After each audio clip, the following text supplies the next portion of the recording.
As in, I do use the condom. Pass on back and I say I don't bring it. My can say can you drop it here?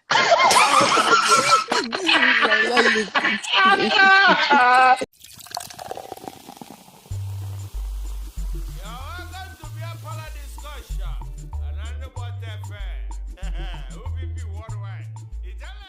You were bullet.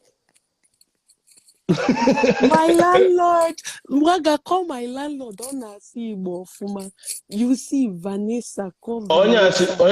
This Vanessa Queen. Yes, call her, please. Call Okay. her. I like seeing new face. Oh, Vanessa. okay. Oh. Vanessa, okay. See, Call her on her see Fuma. Still like sweat, like they got. Eh? All exam man failure all the time. Can we get you You want to put me in trouble? No.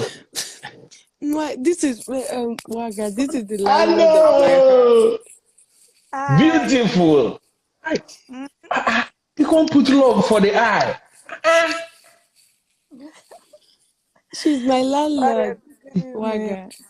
Good evening, man. Everything is good now. This is your lips. Look, see the lips, you. And you can't lick them. Hey God. Okay, it's only with you and Silver I used to watch. I feel come out your life. I don't want to of you. Yeah. You can't lick them again. Is you on us? Is you on this people? You know and Waga, make Waga Zoku. This lips is very soft. Very, very no, soft. You don't need to tell me. Soft. Very soft. Is on there. I'm going to munch ya, never. In case you want, I'm going to munch go ya, never. If I will get you are welcome, my dear. Because Silver, have you kissed her before? No, but I know it's soft. Dr. Chisholm, Vanessa. I did not come. Yeah, Waga. What up? Vanessa, welcome. So, I want to go and whereby I na see na. What says na go? Imago, you feeling honey. In one option X, imago. Good memories. I always bought to remember sweating, even in MSC. Then one new and unknown guy. Unknown. One unknown comment. No around. Then you get green light. That's how far, baby. How far? You to go. Meanwhile, your ex. That's again. I'm so sorry. I made a mistake. Just tell him all. Him and all to catch you. Good gala.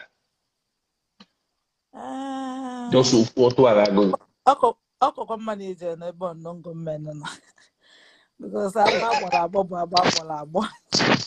Ebo kwa many. Ina chiazo kodokwa gi na kwa coach. Okay. Be very bad.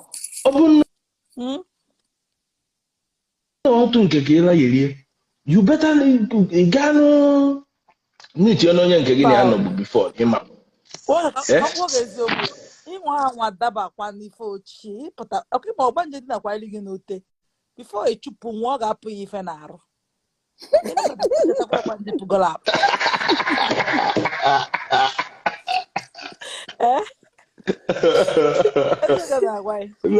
ịnwakwa ịnachiyakwa back to were why ngwa clock gafechagolo all this while just clock as na chibakwa azu again akamala mbido kama ina jam roka awona mbona ya na egbo awona ngo no member uzo ya na agba ebe jidewe mu mgbo jidewe bullets ihe ọbụla gị no government my landlady no go no men fire amaro my landlady can jog one ajiju nwoke olatugoki before bia amu ya kuloto then you use ya rub your clitoris. How do you feel going using without okpuna, yes. But is your boyfriend? Me, I've never. But I've never had sex with this thing. What is it called? This stuff. I've always dated her. Chelo Silva, o nwere ihe o kwuru nri wine. Ọ sị na ọ setara ahụ kwụwa gị.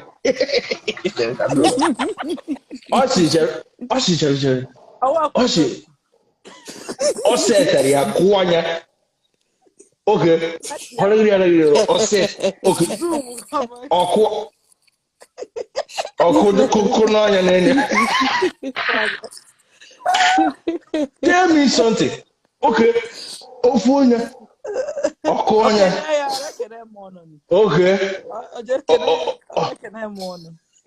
Okay. Okay, kenekwu ya. Deje kolo. Deje na deje.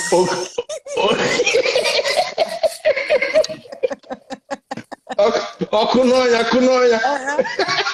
Ọsẹ na-ekwu oli ụzọ ka ọ batakwu n'ọya nwe obi a. Oh, again. But use protection. Amakwa m oyibo eso. Ina no oyibo wagadi. Na obo na mgbede. Obo to ka jalo. As in use condom. Pass no back and I say don't bring it. E ma ya kan say ke di ojo opiti.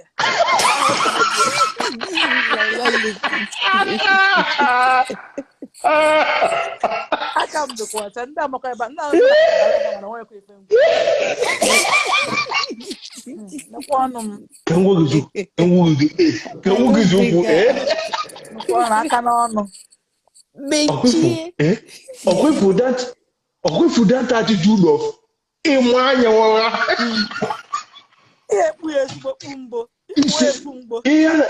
It's a wake up call. She's crazy. Sometimes often hear some ndị oke need imago that roughness. Come on.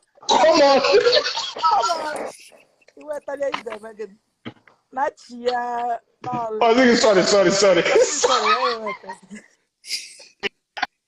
Reset one. Mgbe ahụ wepụtara ya, mana ọ bụ na ọ na-ekene ya ka ọ jọs kpọrọ eze mmụọ aka n'ụzọ. Wekwa mana ibi kpọchitekwu ya zie gasịrị ike na anọ ihe ọ na-eme ya. Ọ jọs ka nwoke ya nọ n'obi ya. Okay. O erugwu anya. O jebekwa ife. Ọ dị ime ọsịsọ maka omenala kpụ mba ọzọ. Okay. Ano jebe ife o jebe. Okay. Ịma ka ọ na-adịba. Ọ bịa ya n'ọnụ. Ịmago. Ano chọbekwa. Ya leta. Isi anya leta na. Maintain that side. Ya nọlụ. Ya lahụla. Okay. Kama anya nọ. Kama anya ya daju. Ya leta kwa na ọ leta nwụọ. Oh my goodness. Oh. Ya nọ ebe. So kama ya ka ebie nya mba kama ya Na but ya nwa na. My landlord. My landlord. Mba. Onye na-ekwu nwere ife ọ na-eme. Onye na-ekwu nwere ife ọ na-eme. Onweghi onye ama m na aka gị buru ibu karịa my own. Ogoye na-alago gị n'aka gị before like ịkpachi aka gị like ebe niile bụ ọhụụ ebe niile bụ ọshụ ọ gị na-atọzi ndị nke a biko Chọkọrị. bụ ọshụ nekwa ọnụ m onwe nke m onye bụ ọnụ ka mmadụ ga-akaba arụ. Ị na-asị ọnụ m ọsị gị ọkwụ n'anya dị. Isi a ntị m. Ihe a bụ ntị m ọsụ na-agị ya na ntị. ebe niile ebe ọbụla ọfụrụ. my landlord is crazy. Oh my God, she passed me. Nekwa n'anya. Aka m dịkwa ọcha biko ife ọbụla ga-eme anya si ebe a rịpụta. Kama ya. Ịmachisi arụbụla. Ọ bịagodi ise dị n'ala ya nọ ya dọrọ jụụ. Na-eti ya tụtụ ndo o. Nataba onye nwayọ kudaba. Mia nọdụ de. Ya nọrọ ebe a ifu ya dị na logodi ihe niile nwụnasị esi nọrọ ebe a. My landlady. Mgbe nọkọtakwa kpa anya ọfụgarụgwọ osinye landlady. Just my landlady. Wait, what can I give my landlady? Landlady. My landlord. Nna agwa gị na ya 2 rooms and decking. Ọ bụ ọkọbịrị ya. Ị nọ full time. What is the work of a landlady? To keep tenants, to keep people, house them. Okay, it's crazy. I don't know if you understand me. Hold on, let me finish. Nwoke megidere ife niile o mee nwa o wee dị kind-hearted enough to house you. Enyugo mana ọ ka ga nọdụ there. Stay. Landlady. Landlord. Not landlady. Landlord. Nke ọbụla. As long as land dey involved, land ga-adị here. Because of for keeps. Wait. For keeps. Everybody that was thinking landlady. Now this beer parlor official. Onye top this is listen. This is a badge of honor. You got to me. Onye top ya n'ime ebe. On debe keeping. She keeps people. Keep them very well.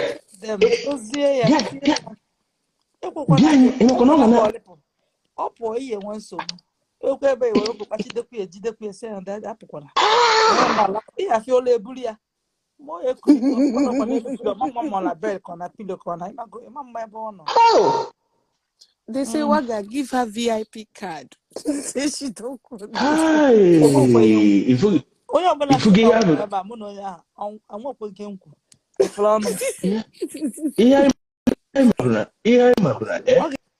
okay, special request. I'm already. I think it Landlady. What is that? Landlady, ọ na-arụ ọrụ ya, ọ na-eme ife ekwu, onye ekwu nwe ife ọ na-eme ife ekwu.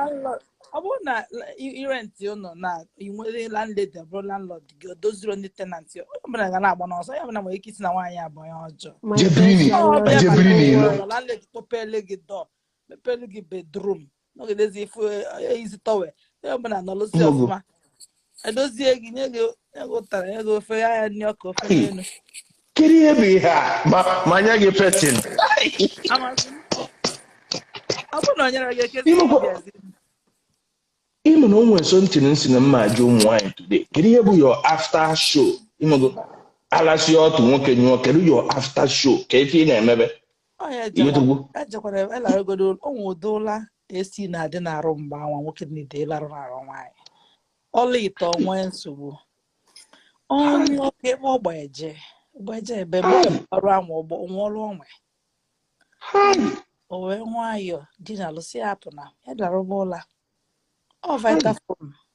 Ọ da-ama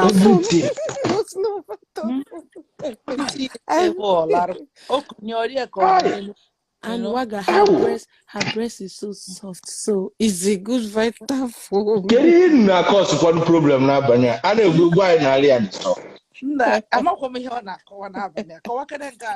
Lips is soft. Yeah. Igbolan. Get out from here.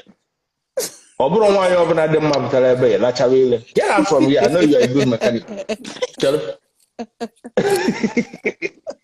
Biko. Hey. A na-ekwu ala bịa dị soft.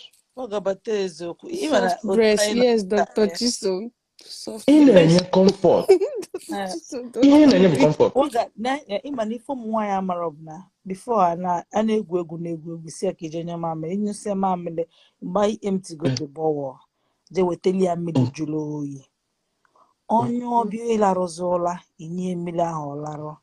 Inye mmiri jụrụ oyi ahụ n'odaga. Iwe nwayọ ma ọ jegide ọ bụ na nke na-egbu oge ma ọlụ ya ọfụma. Ọnụ m adị ọkwa nwoke fenkọlị.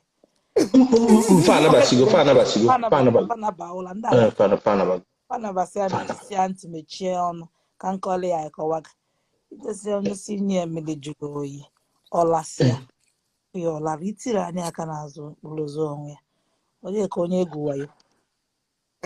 Biko inwe security. Chọrọ inwe security. Amamife bụ security. I got plan to lose security. You need it to be guarded. Always now the very important. Onye na accommodate. If you nwesi amadi time nweta gị mmiri. Don't jụrụ ha akọ ọ na-adị mkpa. Because nwoke ka ọ bụ ofu na-apịa na ife na-apụpụ ya na ọ bịara n'icho ya n'ọnụọla. Ọ lara n'isi eko ya aka n'isi. Ọ jewalụ zụta ike. Mana Silva, nwoke na-alahụ gị ọfụma maka alacha ọtụ na onye ọbụla dị n'ezie na bed nwere ebe a na-aga. Nwoke na-alahụ gị ọfụma otu ọbụla dị ọtụ siga ị na-ara ikike aghụghọ ịmago apatụkasịa ya aka ịmago tinye ọnụ. Ọ bụ na ọla m ọfụma ndị si indomi tinye ezigbo pepe bịa mịa ya ahụ.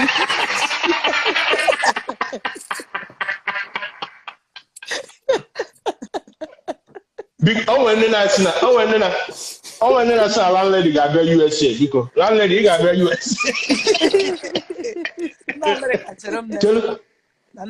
Okay, next month ị ga-abụ na ị ga-aba na boat anụ ị nọ na boat a Biko They say it's a freaky mgbe ị nọ na boat a Silva ọfụma sie indomi tii ya ezigbo ose. mba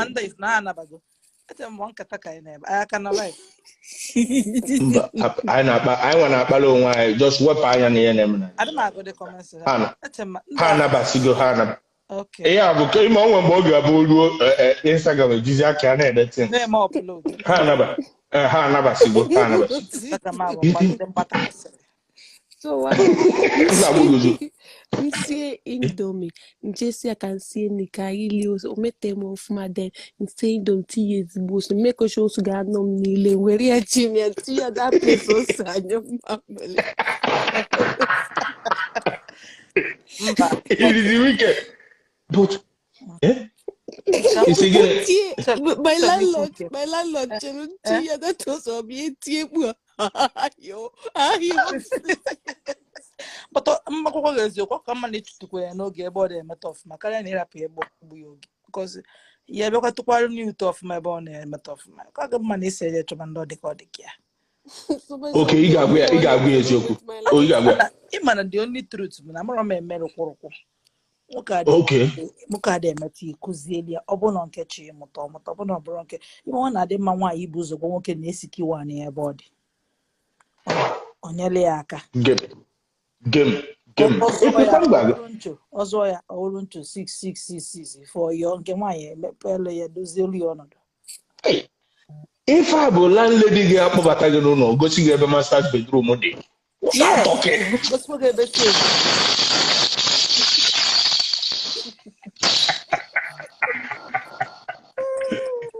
gosisie gị bụ ụgwọ ụlọ duga gị ị na-eri anya. What a nice something. O nwere si ebe ego ụlọ gị imegide ọgọ takwa nwa obere nye ya o mepere gị ebe ụlọ gwodo ma na ọlụ gị bịa ọfụma nke ịlụrụ ile ịbịa ọfụma iwetakwa ego ụlọ nye ya.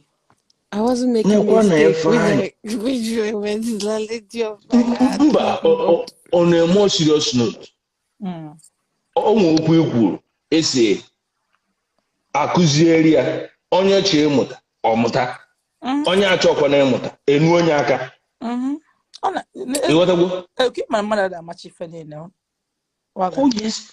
ịma asọmolu ndị oke mgbe a chọrọ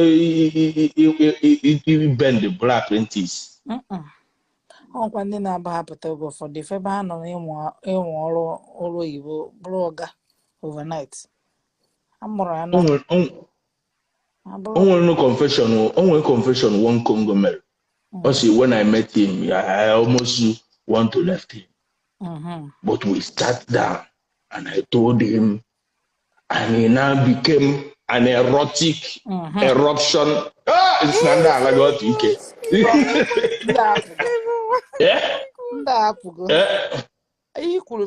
Ijele ọ na-ebe a? Yes. Ijele bịakwara. Na-ekwu ijele. Egwu ọgụnụ. Anyị agbakwa nkwụ na ijele bịa ebe ma na-agbakwa nkwụ n'abalị a. Hey.